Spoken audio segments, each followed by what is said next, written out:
So back in '81,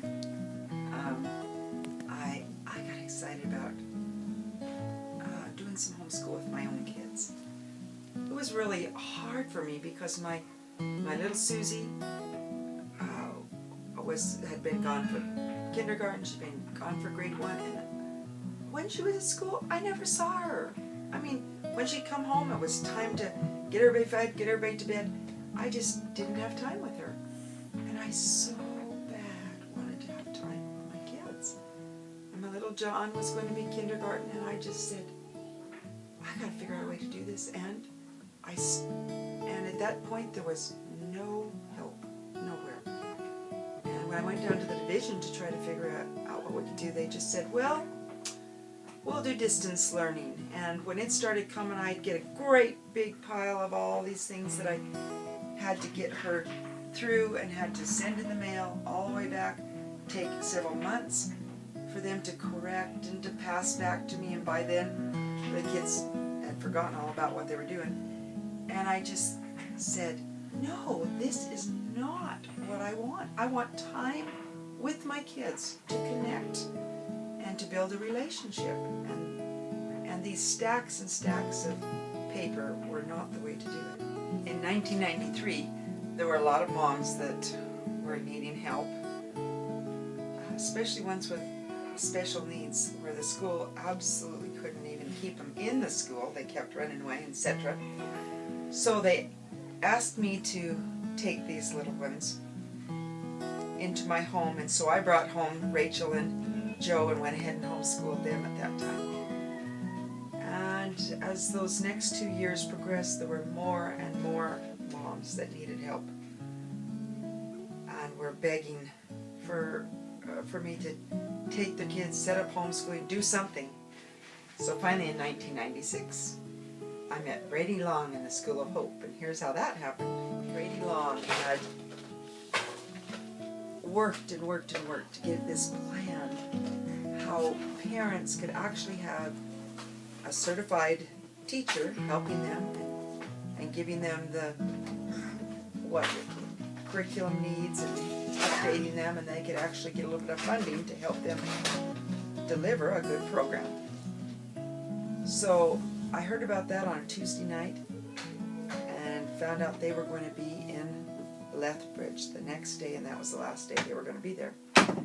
So Bill and I ran in there, tried to talk to Brady Long, because by that time I had so many moms calling me all the time wanting to homeschool and not knowing where to go. I wanted to talk to Brady, but he was busy, was tied up. He was supposed to be at a place where he was going to meet some people to talk. And then he kept coming back and forth, and then I found out he had lost his keys. And I finally went over there to him. He was just sitting kind of dejected, like, I'm missing my appointment. And I said, do you have time to talk?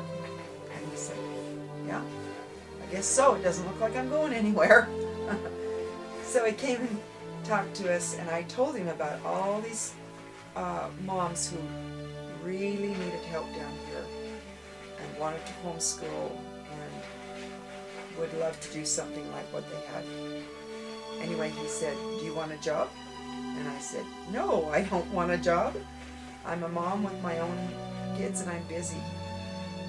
So finally, anyway, we worked it out so I would part-time work out of my home and help these other homeschoolers and my own. And I worked with School of Hope for 2 years. By that time, the division was losing hundreds of thousands of dollars. And they finally came to me and said, all right, we're ready to do something. Before that, when I'd gone to them, before I went to School of Hope, they said, no way, we're not ready for something like that. We won't be for 20, 30 years down the road. Don't even see that happening. But by this time, they were ready. After 2 years, and I said, okay, I'll help you set it up. And first, they gave us a principal, Mark Bennett, and we had Rian Carlson for a secretary, and we had the E.J. Wood building, and that's where we started. And we had quite a few people that, all the people who had been with me and been with School of Hope were ready to try, the division said, if you can make it work, we'll be with you. And they really did. They really did work hard. However, their whole purpose at that point was to get everybody back into the public schools. They didn't understand the heart of the mom. So we started it happening here, and then we had Mark Bennett's got a different principalship, and we had Blaine Hogg for just a little bit, and that's when we got Brenda Sheen as a secretary, and that was a tremendous help. And then we had Nolan Olson, and we were down at the Ready Mart by this time. Well, just right after that we went down to the Ready Mart actually. And while we were there, Randy Broadhead took over Nolan's position. We've still got Brenda. And Randy only had a couple years till retirement, and after him we got dear little Heather Schmidtke. And we've been through a lot of things. When I first started here with the division, maybe 2 or 3 families had computers.